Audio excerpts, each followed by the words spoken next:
Lo que el primer ministro Netanyahu presentó en octubre de 2023 como una operación militar de respuesta a los atroces atentados terroristas de Hamás ha acabado convirtiéndose en una nueva oleada de ocupaciones ilegales, en un ataque injustificable que la relatora especial de las Naciones Unidas y la mayoría de expertos califican ya como un genocidio. Esto no es defenderse, no es ni siquiera atacar, es exterminar a un pueblo que está indefenso, es quebrantar todas las leyes del derecho humanitario. Welcome to Carne Cruda, the album. Join us for danger, excitement, innovations. Ningún país ha matado a tantos periodistas en una guerra como Israel en Gaza. Ningún país podría asesinar a 247 reporteros sin recibir ninguna sanción. Ningún país puede ejecutar un genocidio en directo y a quienes intentan contarlo sin que se le eche encima a la comunidad internacional. Ni siquiera los yanquis podrían hacerlo sin que hubiese una crisis mundial. Ninguno puede, salvo el Estado terrorista y genocida israelí, gracias al apoyo del Gran Hermano, Estados Unidos, y a la coartada del Holocausto, que paradójicamente les permite llevar a cabo otro exterminio. En 2 años, Israel ha eliminado a más periodistas que los que murieron en la Primera y Segunda Guerra Mundial y las guerras de Vietnam, Yugoslavia y Afganistán juntas. ¿Por qué tanta diferencia? Porque aquí no mueren por balas perdidas, aquí los matan con balas teledirigidas. ¿Por qué los matan? Para borrar las huellas de sus crímenes. No son accidentes, es el plan establecido. Aniquilar a los testigos es parte del programa de aniquilación del pueblo palestino. Tampoco dejan entrar a los testigos externos. Tienen que eliminar las pruebas del genocidio no solo para evitar a la opinión pública, sino para evitar a la justicia. Todos los genocidas lo hacen por miedo a enfrentarse algún día a un Nuremberg o a la Corte Penal Internacional.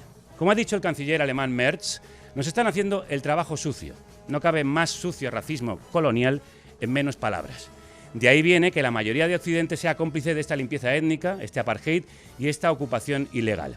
Esta vez no están contra el nazismo, están a favor. España se ha desmarcado con el anuncio de Pedro Sánchez del embargo de armas a Israel, por lo que ha calificado por primera vez de genocidio en Gaza. Todo lo que no sea bloqueo, sanciones y ruptura con el agresor es insuficiente, pero esto puede marcar el paso a otros, como la ciudadanía se lo está marcando al gobierno español. Para eso sirve la presión popular, para eso sirve el periodismo. Israel lo sabe, como lo sabía Estados Unidos cuando asesinó a José Couso. Israel sabe que el mundo está mirando, pero no pueden taparnos los ojos a todos ni matar a todos los palestinos. No solo la historia juzgará a Israel y sus cómplices, lo hará el jurado popular en todo el planeta. Pagarán por lo que están haciendo. Todas las muertes palestinas no habrán sido en vano.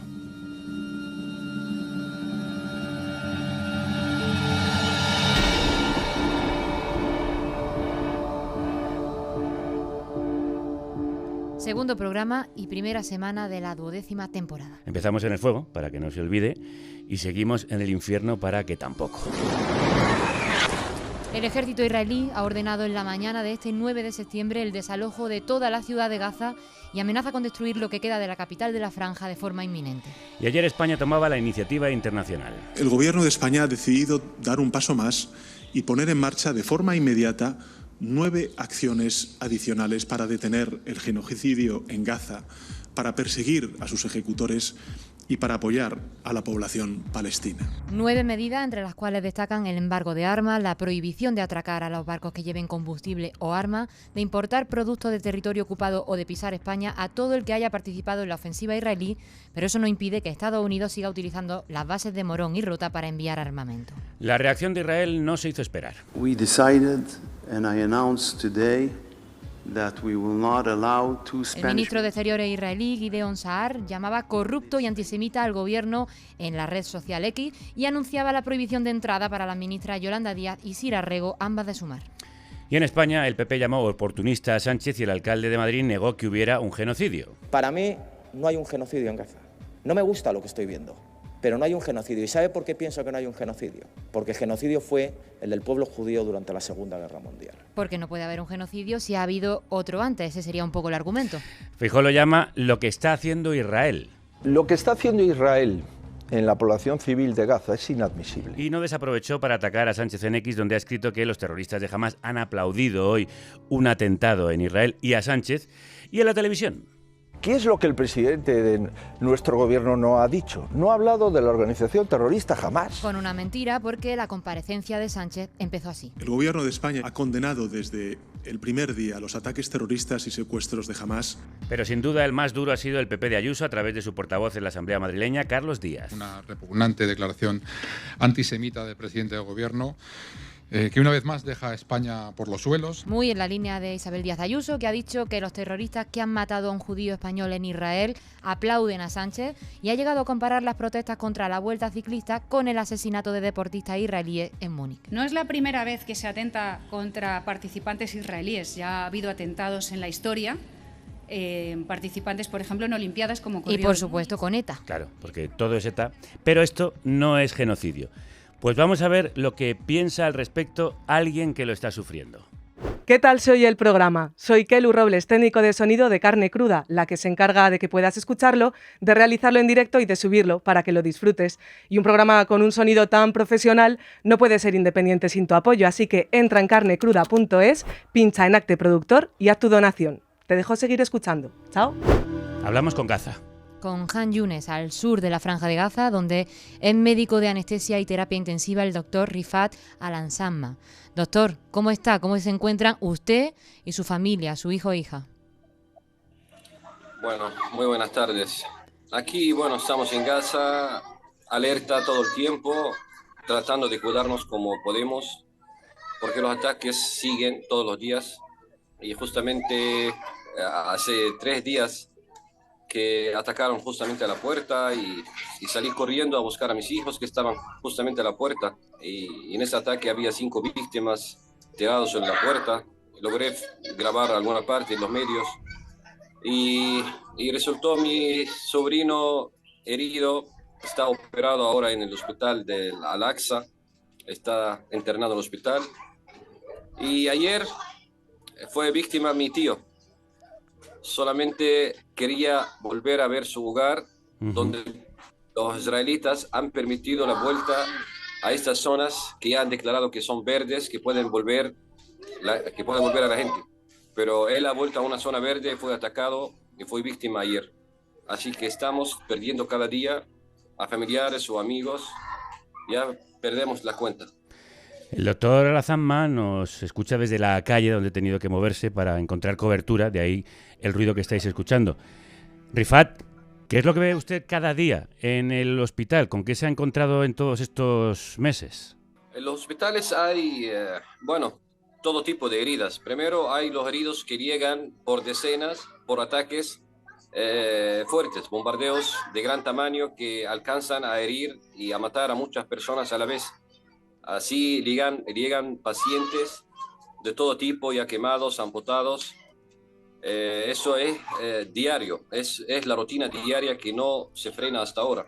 Y hay otros heridos que llegan por los tiros de francotiradores, que la mayoría van a buscar la ayuda a los centros que ha creado Israel y justamente le disparan sin que hagan nada, solamente están buscando algo de comida y les disparan tranquilamente sin formar ningún tipo de peligro a esos soldados. ¿Y cómo se puede trabajar ahí? ¿Cómo soporta verlo? De hecho, ¿queda anestesia para esos heridos? Bueno, es durísimo lo que estamos viviendo como gente normal y común corriente, porque aquí los ataques han alcanzado cada metro de Gaza. Los niños han visto lo peor. No hay ningún niño que no ha visto cadáver o gente cortada o partida en las calles, porque están en todos lados. Está en cada cuadra, en cada esquina los ataques. Y la gente ha visto de todo. Nosotros como médicos hemos visto cosas peores y estamos trabajando como el doble, el triple del tiempo de las guardias. Estamos multiplicando las horas para poder dar algo de atención, porque nos falta todo. Y la falta de los equipos, la falta de medicinas nos carga más trabajo aún.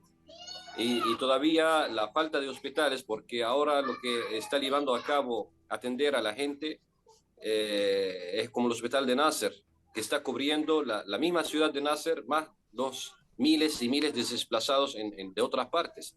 Así que está muy congestionado y con falta de todo, y sobrecarga a todo el equipo médico.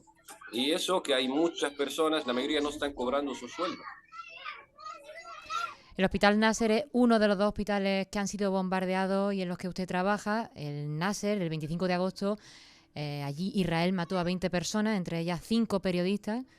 ¿Recuerda cómo fue ese ataque y cómo de importante es la labor que hacen estos periodistas y personas como usted que siguen trabajando en esas condiciones? Sí, lamentablemente hemos vivido, yo por mi experiencia propia, yo estaba en el Hospital Europeo hace 3 meses donde fue atacado y justamente estaba yo y Dios me salvó con milagro ese día. Atacaron el Hospital Europeo mientras tomábamos descanso en la zona donde fue bombardeada en el hospital y ahora está evacuado. Y el Hospital de Nasser fue atacado varias veces. Y el último ataque que fue contra Nasser fue atacar a unas periodistas, atacar a la defensa civil que estaba tratando. Han atacado 3 veces seguidas. Solamente querían causar daño y terror y matanzas. No hay ninguna cosa que justifique que ataquen un lugar así. Está un lugar descubierto y frente de las cámaras, en vivo y directo, se vio cómo están cometiendo esos masacres.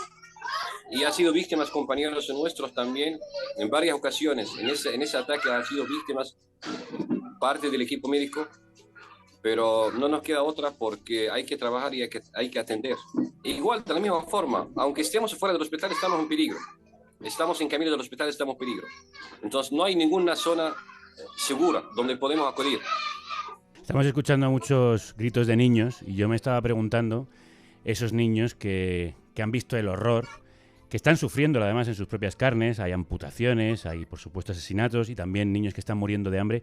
Doctor, ¿ustedes qué les dicen a esos niños que no serán capaces de comprender nada de lo que está pasando? Bueno, lamentablemente los niños han sido los víctimas más sufridos en toda la guerra. Han sido entre ellos víctimas, amputados, gente que están sin colegio, sin nada de los derechos de los niños no tienen nada. Como escuchan aquí los ruidos, los niños están tirados en la calle, no hay espacio, la mayoría de la gente están desplazando donde unos parientes o amigos o en unos centros donde hay un montón de niños, un montón de familias, están muy congestionados porque lo que ha hecho Israel es vaciar toda Gaza y meter todo el mundo en una zona muy limitada, con muy malas condiciones, donde no hay nada, no hay servicios básicos, no hay electricidad, no hay colegios, no hay nada. Entonces están muy destruidos los niños. Y muchos niños lo están, no sé, le va a afectar por toda la vida eso. A mí, por ejemplo, mis niños, cada noche saltan y tengo que estar con ellos, cuidándolos, calmándolos y prometiéndolos que vamos a salir de aquí, que no pasa nada, que por favor no vayan a jugar afuera, vamos a recuperar el colegio, vamos a recuperar sus amigos, vamos a recuperar todo lo que han perdido durante casi 2 años. Es complicado, es que la situación es crítica para todos.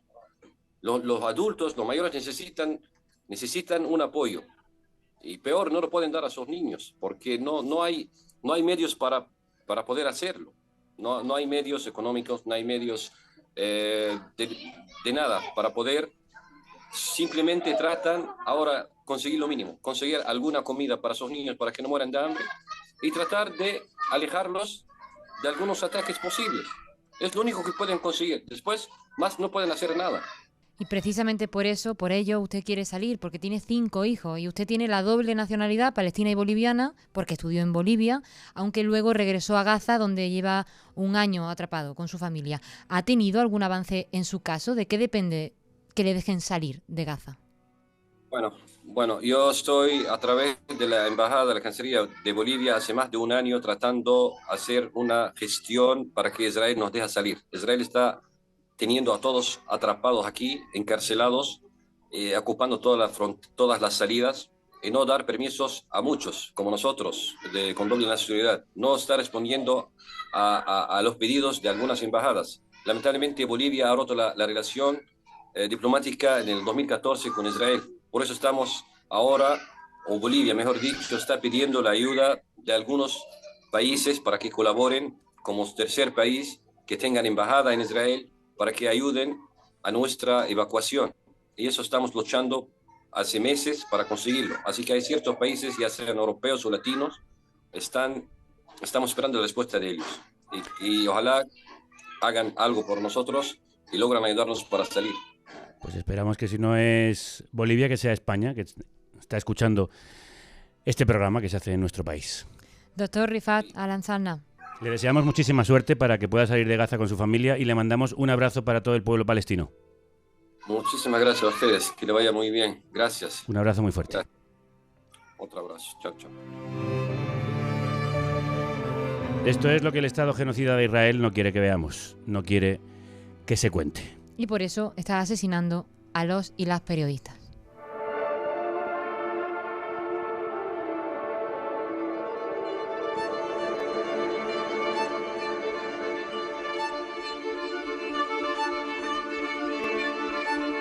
جيش الاحتلال الإسرائيلي ما زال مستمر بارتكاب المجازر بشتى أنواع. Si estas palabras mías les llegan, sepan que Israel ha logrado matarme y silenciar mi voz.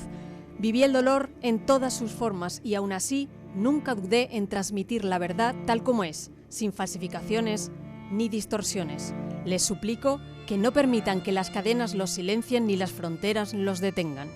No olviden a Gaza. Esta es la carta póstuma del corresponsal de Al Jazeera, Anas Asharif, uno de los periodistas más destacados de la franja. Una carta que escribió antes de ser asesinado junto a 5 colegas en un bombardeo israelí sobre su tienda de campaña, distinguida claramente como prensa, el pasado 10 de agosto. El ejército israelí lo había acusado previamente de pertenecer a Hamás. Israel impide el acceso de periodistas a Gaza desde el exterior mientras asesina a los que están dentro.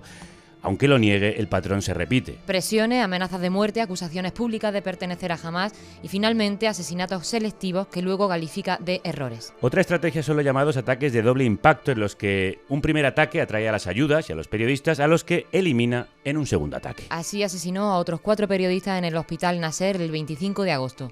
Mariam Daga, Mohamed Salama, Ahmed Abu Aziz y Moaz Abu Taha. Otra media decena de informadores han muerto desde entonces en la franja. Go where no one has gone before, and a trail will be left behind. De esta sangría incesante hablamos con quien trabaja con ellos a diario, el director editorial de Al Jazeera, Mohamed Moawad. Mohamed, es un placer tenerle con nosotros.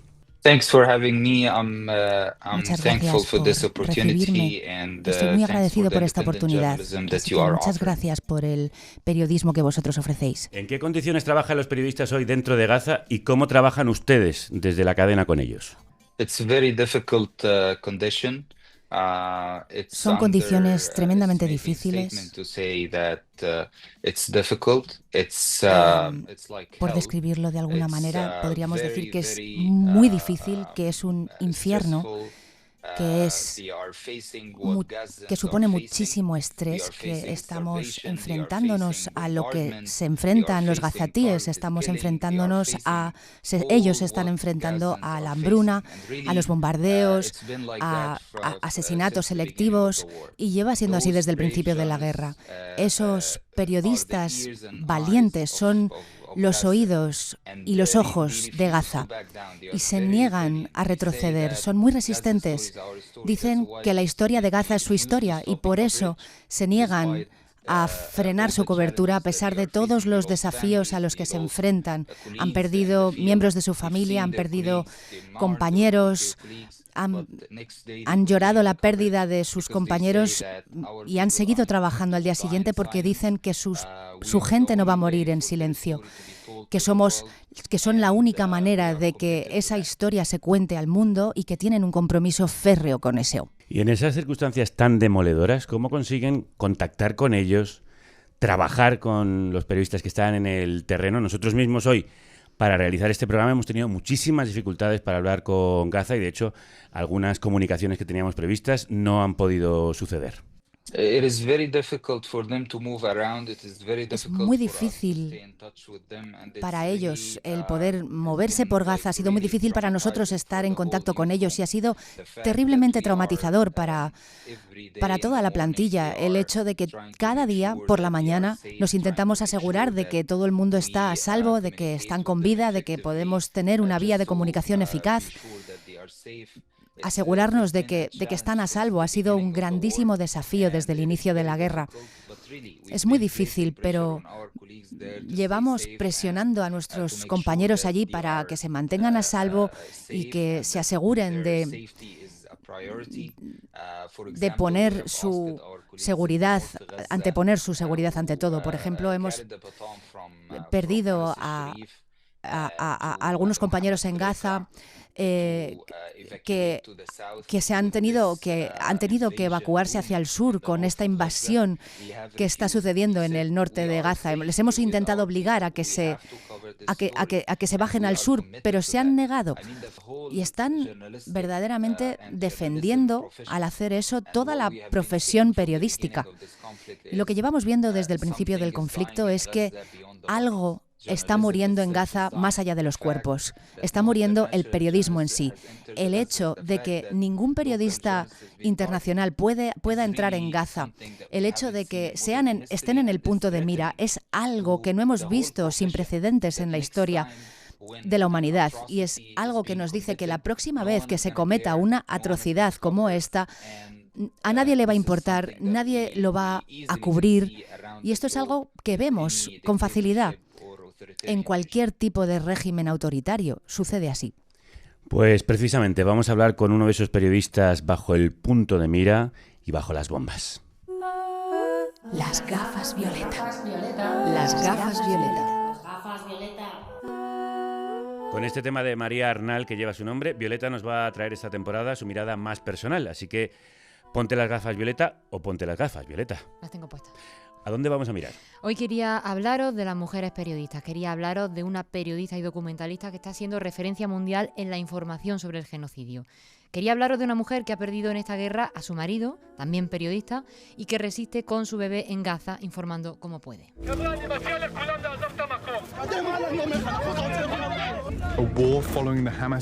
Quería hablaros de una de las mujeres que participó en La Guerra Oculta, el documental ganador de un Emmy que estáis escuchando, que narra desde dentro lo que Israel se empeña en enterrar en Gaza y en Cisjordania.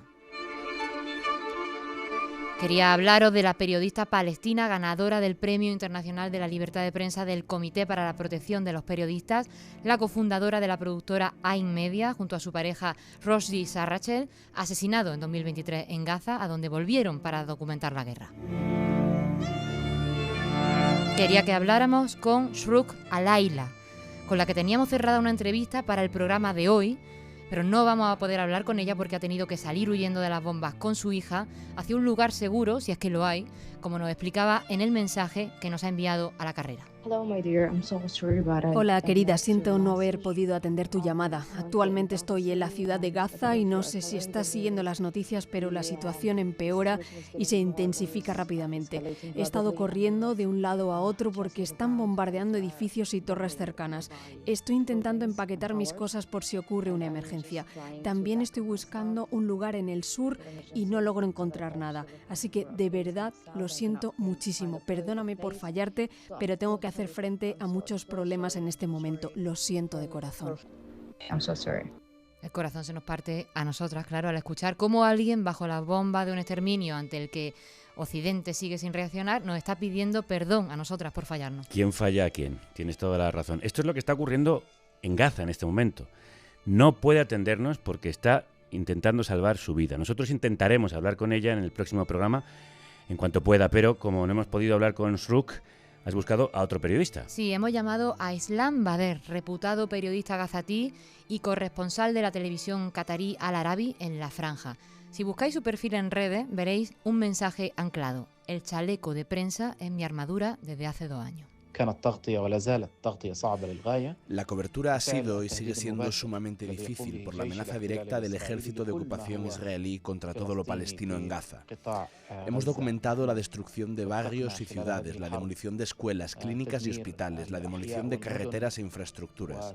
Hemos sido testigo del asesinato de niños pequeños, mujeres embarazadas, padres, ancianos, jóvenes. Hemos cubierto todas estas tragedias con el corazón desgarrado y siendo blanco de los asesinatos cometidos por Israel contra decenas de compañeros y compañeras periodistas, muchos de los cuales también resultaron heridos o detenidos. Sí, porque la armadura del chaleco de prensa no impide que maten y hieran a los periodistas. Claro, ante ese relato, la primera pregunta que nos surge, la que nos estamos haciendo todos estos días, la que llevamos todo el verano haciéndonos cuando vemos las imágenes que salen de las cámaras y los micros de estos periodistas, es cómo manejan el miedo, cómo siguen sosteniendo esos micros, esas cámaras, mientras cargan la enorme congoja sobre su hombro. El miedo es un sentimiento humano natural frente a la máquina de matar israelí que utiliza todo lo que el mundo le ha dado, la tecnología y las armas letales estadounidenses, europeas y de otros lugares que se usan para matarnos. El periodista es un objetivo, así que sentimos miedo. Pero el miedo no hace que dejemos de transmitir los mensajes humanos, éticos y profesionales que nos impulsan a continuar con esta cobertura. Porque si dejaran de informar, nadie sabría la verdad. Esto es precisamente lo que quiere Israel, matar a los testigos, asesinar a los periodistas locales e impedir que la prensa internacional acceda a la franja. Israel busca un escenario de crimen en la oscuridad donde llevar a cabo todo lo que quiera en términos de asesinatos, genocidio, destrucción, desplazamiento y hambre, sin que el mundo lo sepa. Así que no, a nuestra pregunta sobre si se le pasa por la cabeza dejar de trabajar, de jugarse la vida informando, la respuesta siempre es no. Pero sí se hace otra pregunta. ¿Realmente vale la pena esta cobertura? ¿Merece el mundo que arriesguemos nuestras vidas de esta forma para luego no hacer nada? El mundo no detiene a Israel, ni siquiera lo intenta, al contrario. Occidente, la Unión Europea y Estados Unidos se ponen del lado de Israel y le proporcionan el paraguas político, militar y mediático para que continúe el genocidio. Por un racismo que hemos denunciado mucho en este programa, que a mí me parece evidente, una islamofobia extendida en todo Occidente. ¿Y qué piensa de la cobertura de la prensa internacional? ¿Cómo se siente dejándose la vida para contar lo que otros compañeros maquillan u ocultan? Pues como el profesional ponderado que es, no quiere generalizar. Recuerda que hay prensa respetable, profesional y humana que está tratando los hechos tal y como son, pero denuncia cómo los grandes medios, los que tienen mayor financiación, los que tienen gran difusión en buena parte del mundo, reproducen muchas de las falsedades con las que el sionismo lleva justificando la agresión sobre Gaza desde hace casi 2 años, una verdadera inmunidad mediática que es una de las grandes bazas de Netanyahu. Así que los medios occidentales en general han fracasado en la prueba de profesionalidad y también de humanidad. Mi mensaje para los periodistas es que sus colegas en Gaza trabajan en condiciones extremadamente peligrosas y que los profesionales de todo el mundo deben estar de su lado, apoyarlos, protegerlos y no ofrecerlos como un blanco fácil a los ataques israelíes. Con ello estarán garantizando la libertad de palabra, la libertad de prensa. Tienen sus chalecos de prensa llenos, manchados de sangre, que es menos que escuchar la lección de periodismo que nos están regalando. Qué bien que con esas gafas violeta hayas podido ver dentro de Gaza cómo los compañeros y compañeras intentan hacer su trabajo. Gracias.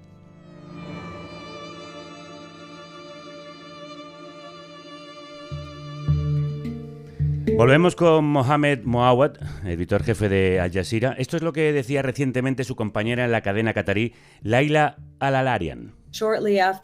Poco después del asesinato de la mujer y los hijos de Wael El-Dakhdou, mi colega de Al Jazeera que se encontraba en Gaza en ese momento, la revista New Yorker publicó un artículo cuando la sangre aún no se había secado, demonizando a los periodistas palestinos como propagandistas de Hamás, simplemente por cubrir el genocidio de su pueblo.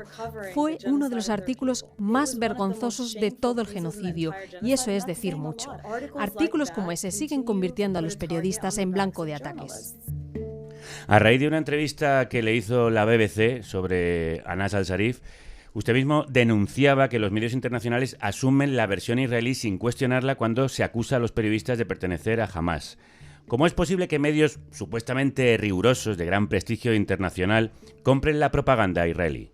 Well, this is something alarming and Esto es algo alarmante y el hecho de que solo nos inviten a unirnos a nuestros colegas y a nuestras...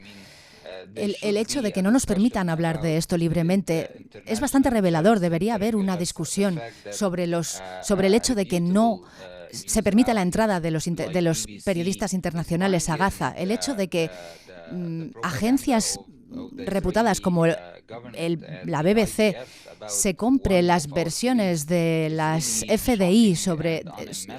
Es algo alarmante e inimaginable. Podríamos haber puesto la presión sobre el gobierno israelí para permitir que tu gente, la gente del país que sea, entrara en Gaza para cubrir la historia y para clarificar todas las dudas que pueda haber. Creo que la campaña de degradación que han lanzado las FDI contra Anas al-Sharif claramente ha sido desmentida.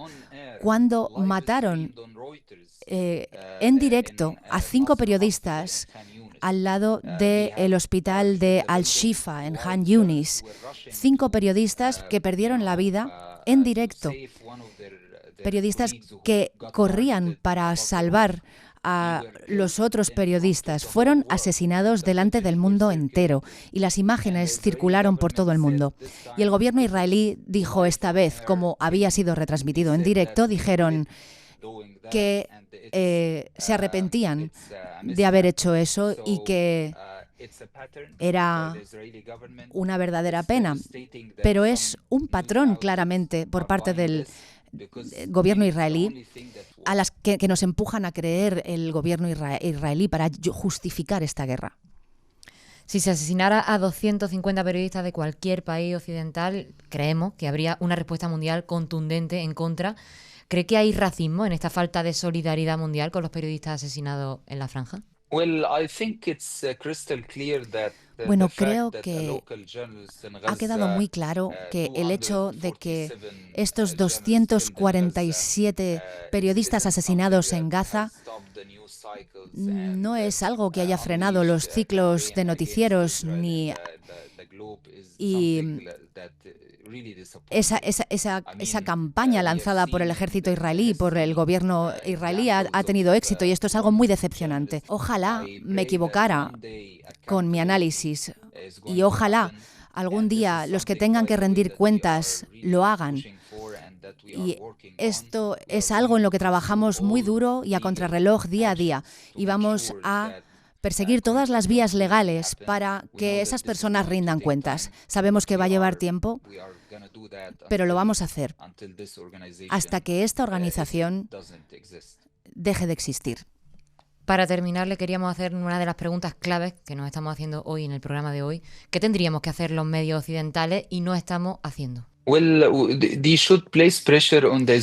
Bueno, deberían aplicar presión al gobierno israelí para permitir la entrada de periodistas internacionales a Gaza. Esto es algo absolutamente clave en el conflicto. Lo hemos visto en otros conflictos. Todos recordaréis Christiane Amanpour cuando entrevistó a Bill Clinton y eso cambió la política de Estados Unidos sobre la guerra de Bosnia. Es algo que no hemos visto en Gaza. Lo que hemos visto es el asesinato de decenas de miles de personas, pero no hemos visto una exposición internacional. Esta exposición internacional es clave para amplificar el mensaje, para descubrir las atrocidades que están ocurriendo, y esto es la responsabilidad de los medios internacionales, el permitir la entrada de sus agentes periodísticos a Gaza para cubrir la historia. Y creo que si eso pasara, al día siguiente ya veríamos un enfoque tremendamente diferente, porque esas atrocidades se verían en todo el mundo y la gente vería por parte de sus propios periodistas sobre el terreno lo que está pasando y podrían traer testimonios de primera mano que serían imposibles de degradar y de deslegitimar como está haciendo ahora el gobierno israelí. Desde aquí seguiremos presionando en esa dirección. Mohamed Mouawad, director editorial del canal Al Jazeera, muchísimas gracias por el trabajo que hacen y mucho ánimo. Thank you so much. Muchísimas gracias. Los periodistas que cubrimos la guerra de Gaza no podemos estar en Gaza y es que Israel no permite a los periodistas occidentales que entremos en Gaza. Así que todo lo que veis y lo que escucháis sobre Gaza lo cuentan los periodistas palestinos gazatíes, que son los Es una de las periodistas más aguerridas y honestas contra este bloqueo. Nuestra compañera Almudena Ariza, corresponsal de Televisión Española hasta hace muy poco en Jerusalén, donde cubrió estos casi 2 años de genocidio y del que sigue hablando desde sus redes sociales, aunque ahora está en su nueva corresponsalía en Colombia. Almudena, crudos días. Hola Javier, ¿cómo estáis? Saludo a ti y a Violeta, la compañera también que te acompaña, y creo que Alfonso está también con vosotros. Eso es, ahora le saludamos. Ya os estoy viendo. Un abrazo a las 3. ¿Cómo ha sido alejarte de una cobertura tan extrema y difícil que te ha tocado tanto? ¿Y cómo lo vives en la distancia? Pues mira, ahora mismo O sea, estoy todavía tan tocada que estaba escuchando al doctor Rifal, que conozco también por redes y al que llevo siguiendo, bueno, pues desde hace mucho tiempo. Y, o sea, a mí me sigue doliendo, mira, es que se me saltan las lágrimas porque realmente es como, es imposible que, dices, es imposible que esto esté pasando delante de nuestros ojos y sigue pasando.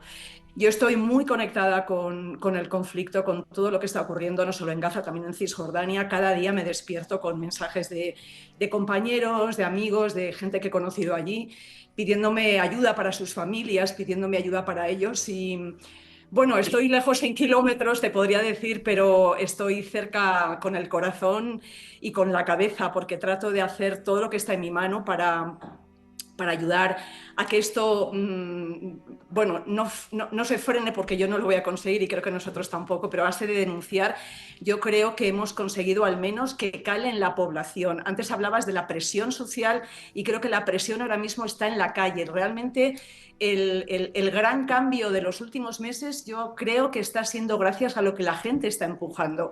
Y gracias a que la gente está empujando y no al revés, es que estamos viendo un ligero cambio en algunos políticos. Prueba de ello son las palabras de Sánchez esta mañana. Creo no equivocarme, que es la primera vez que oigo al presidente del gobierno español hablar de genocidio. Sí. Y creo también que es el líder europeo en este momento de más peso que ha hablado de genocidio por primera vez. Puede que no sea suficiente, seguramente no es suficiente, obviamente, pero por lo menos, como también comentabas, es un paso. Entonces, ¿cómo estoy? Sigo desgarrada por dentro, sigo dolida, pero sigo también, en la medida de mis posibilidades, intentando hacer lo que puedo a través de las redes y con mi palabra, con mi testimonio y con la experiencia que he tenido en estos 2 años en Jerusalén. Que es mucha. Que es muchísimo. También nos acompaña, como decía Almudena, Alfonso Armada, veterano periodista y corresponsal de guerra, director de Frontera D y presidente honorífico de Reporteros Sin Frontera España. Alfonso, crudos días. Hola, ¿qué tal? Tú has sido testigo de otra guerra, de otros genocidios, de conflictos tremendos. ¿Qué diferencia a Gaza de esos otros conflictos en términos de cobertura mediática? Bueno, esta cobertura está siendo ciertamente paradójica, ¿no? Porque la están cubriendo los propios palestinos y por ello están perdiendo la vida a raudales. Se habla de más de 250 periodistas asesinados, la mayor parte de ellos directamente por el ejército israelí. Mientras que otros genocidios pues tuvieron o ninguna cobertura o una cobertura tardía. El Holocausto tardó mucho en calar en la conciencia y de hecho hubo un negacionismo tanto por parte de las potencias, las Francias que daban con cuentagotas de lo que pasaba en la Alemania nazi, los alemanes que no querían ver, no querían saber, y los testimonios se ponían en cuestión, ¿no? Se tardó mucho, hasta no tener imágenes de los campos, prácticamente mucha gente lo negaba. Y después tardó mucho tiempo en que Alemania reconoció su propia complicidad, ¿no? También varios años en que esto, bueno, forma parte de la historia, pero no se reconocía directamente. En el caso de Ruanda, que es el genocidio que cubrí más directamente, la palabra tardó un poco de tiempo, pero había periodistas, no muchos, la verdad, pero bueno, no había un manto de silencio, ¿no? En el caso de Israel, bueno, quizás han aprendido las lecciones, que la prensa, a fin de cuentas, a pesar de todas nuestras flaquezas, nuestros errores, nuestras complicidades, en este caso creo que está demostrando que si no hay prensa, el crimen, el horror, se expande, ¿no? El problema de ahora es que Israel no ha dejado que ningún periodista, salvo excepciones, y siempre bajo custodia militar o policial, pues han entrado además en visitas muy breves y muy superficiales que no permitían, la verdad, hacer información. Pero gracias a los periodistas palestinos, que están, como decía, pues pagando un precio altísimo por ello, estamos sabiendo lo que ocurre casi, bueno, minuto a minuto, ¿no? Y esto es pavoroso, pero por otra parte es como un espejo que está mostrando al mundo, en fin, lo que no quieren muchos líderes reconocer. Y lo más pavoroso quizás es el caso quizá de Alemania, ¿no? Como Alemania que se equivocó tanto, por decirlo suavemente, ahora está cometiendo el mismo error por la culpa de no haber sabido hacer frente al horror del Holocausto, ahora está cometiendo otro horror atroz. Es, como dices, una cobertura muy paradójica, porque el primer genocidio de la historia retransmitido en tiempo real, al mismo tiempo es una de las guerras más inaccesibles. Almudena, ¿cómo era cubrirlo desde Israel? ¿Qué impedimentos os ponían a los corresponsales extranjeros? Bueno, pues ha sido un suplicio, la verdad, porque hablábamos de la prensa, pero hablemos también de cómo es la prensa israelí. O sea, ahora mismo la población israelí niega también lo que está pasando.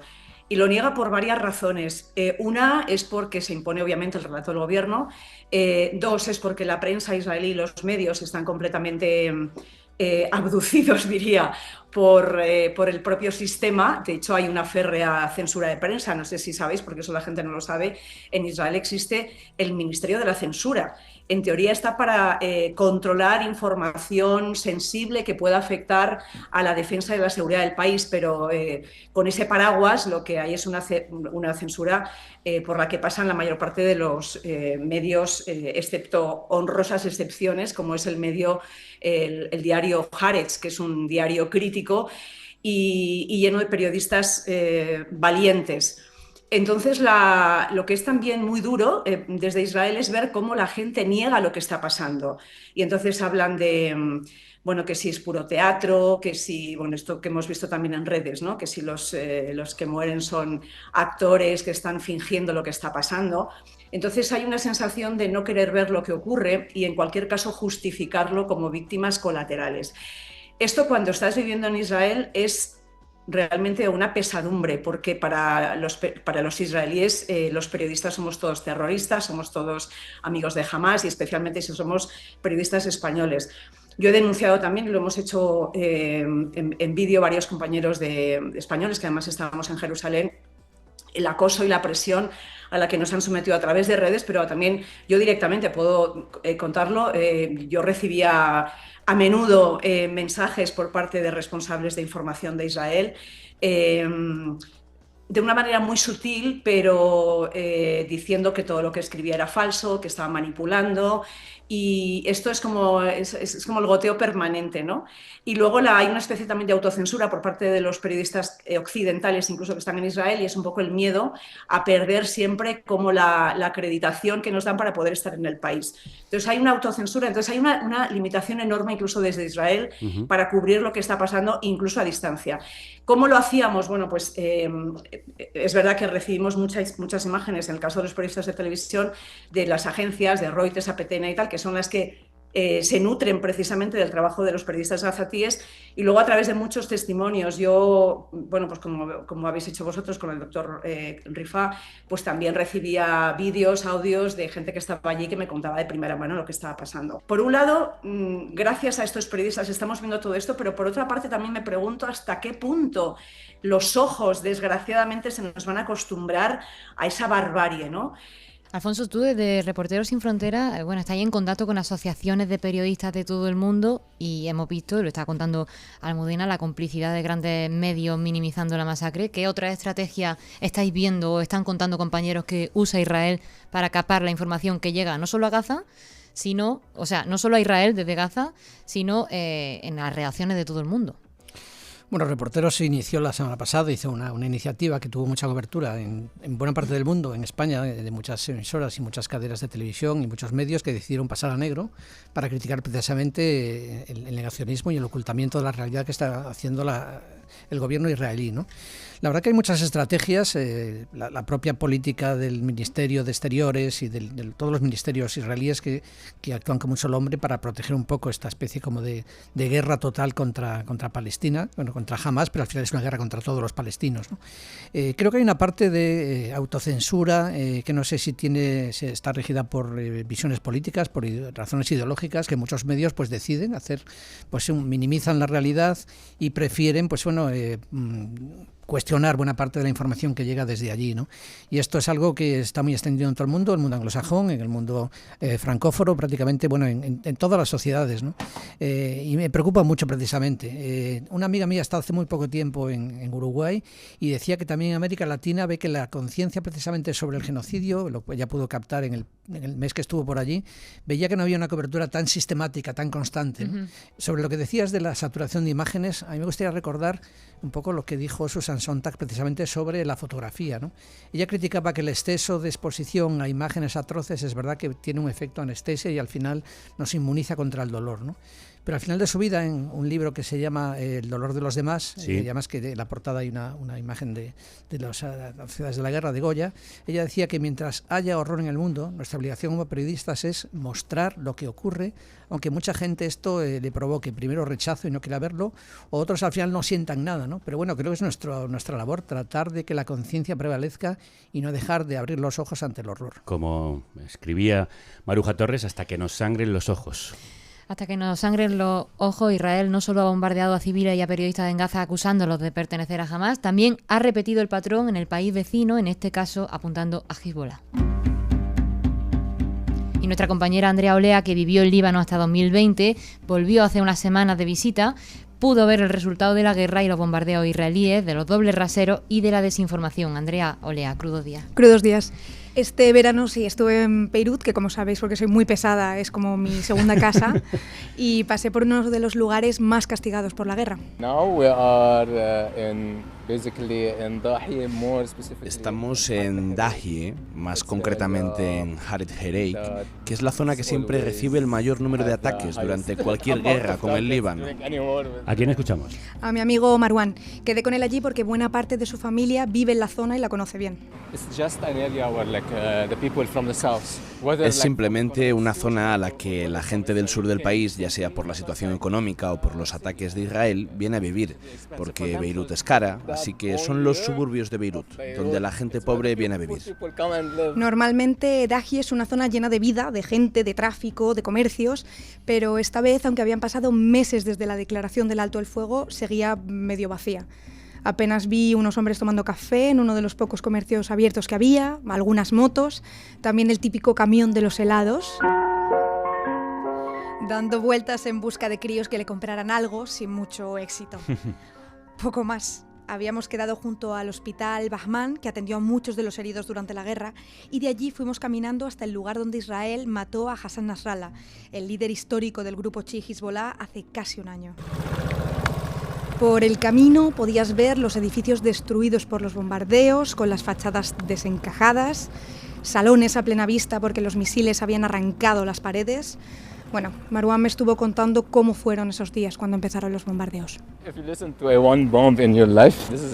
Si oyes una sola bomba en tu vida, es un sonido que nunca podrás olvidar. Aunque intentes olvidarlo, no podrás, porque es muy traumático. La forma en la que sientes cómo tiembla todo el suelo bajo tus pies es increíble. Es increíble la potencia de fuego que pueden lanzar sobre ti con un solo clic. Dahie, lo hemos dicho, es sobre todo un barrio obrero, donde viven decenas de miles de vecinos. De hecho, es una de las áreas más densamente pobladas de todo Líbano. Pero cada vez que aparecen las noticias se le pone como apellido feudo o centro de operaciones de Hezbollah. Bueno, como con Gaza, que todo lleva la coletilla controlado por Hamás, y porque si es una zona militar, pues tirarles bombas no es problemático porque los muertos son malvados terroristas y no civiles, ¿no? Eso es.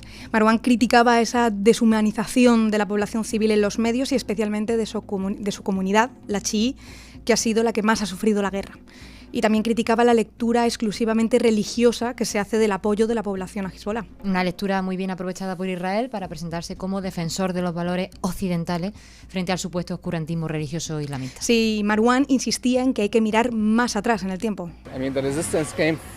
Ten en cuenta que la resistencia empezó con el Partido Comunista, con los partidos de izquierda, y luego continuó con Hezbollah, pero no siempre estuvo vinculada con el tema religioso. Sucedió por culpa de Israel, solo por culpa de Israel. A ver, no vamos a mentir, Dahie está empapelada con pósters de Nasrallah y otros líderes de Hezbollah e Irán, y obviamente hay un alineamiento religioso con la población chií, porque bueno, ambos comparten la pertenencia a esa rama del Islam. Pero el apoyo popular se debe sobre todo a su vertiente de mukawama, de resistencia. Apoyar a Hezbollah o a la resistencia no tiene que ver con pertenecer a ninguna religión, con ser chií o musulmán. Tiene que ver con tu derecho a vivir libre en este país. Seguimos caminando entre edificios de viviendas dañados por los bombardeos y por fin llegamos al lugar del ataque contra Nasrallah.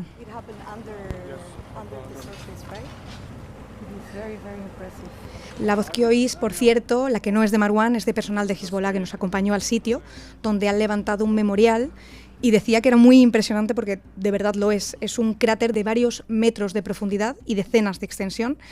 La explosión, de hecho, derribó varios edificios colindantes. Este es el lugar donde mataron a Sayed Hassan, 83 toneladas de explosivos solo para un hombre. Ataque de precisión y proporcionado, con todas las comillas de los que le gustan a Israel. Sí, solo en el ataque que mató a Nasrallah murieron otras 33 personas y casi 200 fueron heridas. En toda la guerra, Israel destruyó en Dahie 2 centenares de edificios, lo que dejó a miles de familias desplazadas, y 10 meses después del alto el fuego oficial aún es una zona, fantasma. Esta zona está prácticamente desierta. Quien vive en los edificios que no sufrieron daños, algunos pudieron volver, pero como se ve, ahora nadie está reparando nada, porque hace falta dinero. Esta gente depende del dinero que les dé el gobierno. Y el gobierno depende de la comunidad internacional, incluidos Estados Unidos, Israel y la Unión Europea, que exigen a Líbano el desarme de Hezbollah como condición sine qua non para financiar la reconstrucción del país. Pero claro, el gran dilema es ese. Mucha gente en Líbano solo quiere el fin de la guerra, de acuerdo, a cualquier precio. Pero otra como Marwan te dice, ¿cómo vas a entregar lo único que te protegería en caso de una nueva invasión, en caso de una nueva guerra? Porque recordemos que Israel ha atacado o invadido el Líbano 6 veces desde su independencia. Y es que aún hoy hay más de 3.000 muertos que ha dejado esta guerra, y a 10 meses de la tregua sigue ocupando Israel partes del sur del país y bombardeando de forma habitual allí y en el este, en el Valle de la Bekaa. De hecho... ¿Aló? ¿Aló? Hey, papá, ¿todo bien? De hecho, volvió a hacerlo mientras estábamos en Dahie. Sí, Israel bombardeó justo al lado del pueblo de Marwan, donde viven sus padres. Es fuerte vivir así diariamente. Es su día a día. Israel incumple la legislación internacional sistemáticamente y, a diferencia de a Hezbollah, nadie le pide cuentas. Es más, la FINUL, la Fuerza de Paz de la ONU en el sur del país, a la que Israel, por cierto, ha atacado numerosas veces, ha anunciado que el año que viene se disuelve y se va. El pueblo libanés no importa, especialmente la gente del sur, de Dahie, de Baalbek, no le importan al gobierno, no le importan a la comunidad internacional, no le importan a nadie. Son ellos los que luchan por sí mismos, es frustrante. Es frustrante que Israel haya matado también a una decena de periodistas en Líbano desde el 7 de octubre de 2023 y que nadie proteste. Que viole el espacio aéreo libanés a diario con drones y bombardee sin que ningún medio occidental informe ni la comunidad internacional haga nada. Y es que, la indiferencia y los dobles raseros, como me decía Marwan, duelen a los libaneses igual que a los palestinos. No me extraña en absoluto. Muchas gracias por este paseo por tu ciudad favorita, Andrea. Gracias. A vosotras. Almudena, tú llegaste a Beirut justo después de que mataran a Nasrallah. ¿Qué viste? Bueno, yo estuve un mes y ahora que estaba escuchando a la compañera Andrea recordaba, efectivamente, yo estaba muy cerca de Dahie, que es ese suburbio del que hablábamos, con más de 1 millón de habitantes. Y cada noche escuchábamos bombardeos impresionantes, además del dron constante, el sonido que también escuchan todos los días, 24 horas, los gazatíes, que confiesan que es una de las grandes torturas también de Gaza en estos momentos. Y era muy impresionante porque las noches eran bombardeos constantes y a la mañana siguiente íbamos a grabar qué era lo que había ocurrido. A veces podíamos entrar, otras no, pero era una rutina cruel y malvada. Cada día la gente iba saliendo, huyendo de esos barrios, y los veías refugiados en cualquier lugar, en las escuelas, en el paseo marítimo de Beirut, un lugar maravilloso, turístico, que estaba lleno de familias desplazadas, durmiendo en el suelo. Y esto pasaba en Dahie, pero pasaba también en el sur, donde destruyeron incluso grandes obras, grandes edificios artísticos y con un valor histórico y cultural impresionante. Y esto realmente pasó durante un mes y se convirtió en una rutina incluso para el mundo. O sea, yo a veces incluso me costaba colar crónicas en el telediario explicando lo que estaba pasando. Y también me resulta a veces espeluznante cómo, con todo lo que está ocurriendo y los grandes medios, cómo siguen reservando a veces mínimo espacio, si es que lo reservan, para contar estas cosas. Sí, los medios occidentales también somos culpables, creo que este no, pero algunos sí lo son, muy cercanos, de reproducir ese discurso occidental y sionista sin contrastar, de autocensurarnos, de no contar la verdad y en algunos casos directamente de mentir. Esto escribía en la red social X la reportera gazatí Hind Hudari. No hablaré con medios extranjeros sobre el asesinato de periodistas palestinos. No me sentaré ante vuestros canales internacionales para formar parte de una noticia que olvidaréis mañana. Para vosotros, solo somos un titular, una tragedia que consumir. Nos persiguen y asesinan en Gaza mientras observáis en silencio. Durante 2 años, vuestros colegas periodistas han sido masacrados. ¿Qué habéis hecho? Nada. Quizá es porque somos periodistas palestinos. Para vosotros, no contamos como colegas de verdad. Alfonso, ¿qué sientes tú cuando escuchas reflexiones como esta? Bueno, pues un poco de vergüenza, la verdad. Es cierto que hay algunos de nosotros, yo no estoy ahora en activo, aunque a través de Frontera D intentamos aportar nuestro espíritu crítico, ¿no? Pero vergüenza ajena por precisamente no haber cumplido con nuestros principios deontológicos, ¿no? De contar la verdad por encima de todo, ¿no?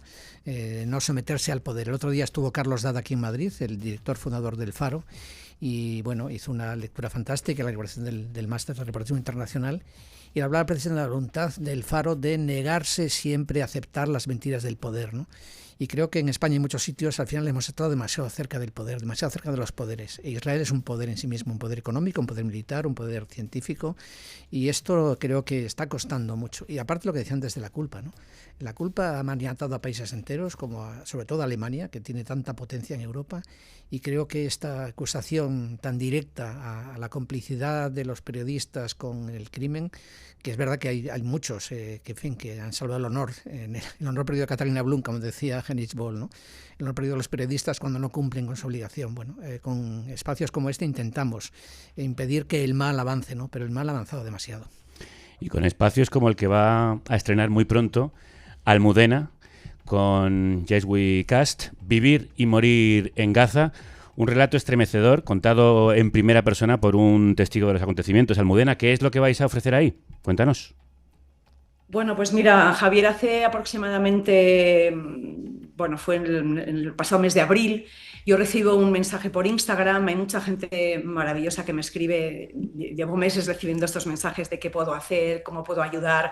Recibo un mensaje de una persona que me dice, mira, va a ir un amigo mío de voluntario a Gaza, un médico anestesista, y estaría bien que contactaras con él y que le conocieras y demás. Bueno, yo varios días después hablo con esta persona, Raúl Incertis, y bueno, pues unos días después, ya con las primeras experiencias en Gaza, Raúl me graba unos vídeos y me doy cuenta de que su testimonio es de gran valor. Él está en primera línea en las urgencias de un hospital, viendo cada día, recibiendo a las víctimas de los bombardeos, niños masacrados con la cabeza abierta, con disparos en todo el cuerpo, amputados, y luego siendo testigo también de la falta de recursos sanitarios, pacientes a los que tiene que separar porque no puede atender y casi hay que dejarlos morir por falta de anestesia, bueno, todo este tipo de cosas que ya sabemos, pero que contados en primera persona. Y entonces yo le grabo, graba esos vídeos, luego hacemos una pieza para el telediario, pero yo me doy cuenta que la presencia de Raúl en Gaza es muy relevante, es el único español que ha estado allí tanto tiempo. Y entonces le sugiero que me haga una especie de diario y que me mande todos los días audios de lo que ve, de lo que escucha, de lo que siente, y que me haga también vídeos y fotografías, y eso se ha convertido en más de 2.000 archivos que he recibido de Raúl durante estos 2 meses, estos casi 5 meses que ha estado en Gaza. Nos hemos hecho muy amigos sin conocernos personalmente. He vivido con él su angustia, su miedo, su desazón, su frustración, su dolor, su depresión. Todo lo que ha sentido, he escuchado con él los sonidos de los bombardeos, los llantos de los niños, las madres desesperadas, y todo este material se ha convertido en un podcast que se llama Vivir y morir en Gaza.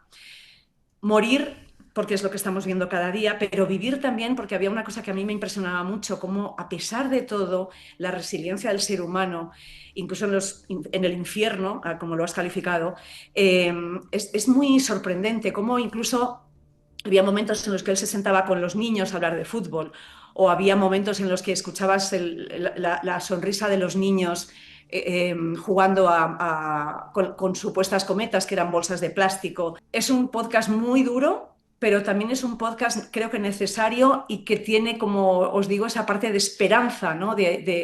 Ustedes, en medio del horror siempre hay seres humanos capaces de dar su vida por los demás, y Raúl es un clarísimo ejemplo de ello. La presentación será el próximo jueves 25 de septiembre a las 7 de la tarde en el Palacio de la Prensa, con producción de Radio Televisión Española, así que supongo que por ahí se podrán conseguir las entradas de este podcast, que seguro que es muy bueno, aparte de muy necesario, porque están detrás nuestros queridos Fran Izuzquiza, Alberto Espinosa y Almudena Ariza, a la que quiero aprovechar para agradecer su enorme trabajo en la cobertura del genocidio en Gaza.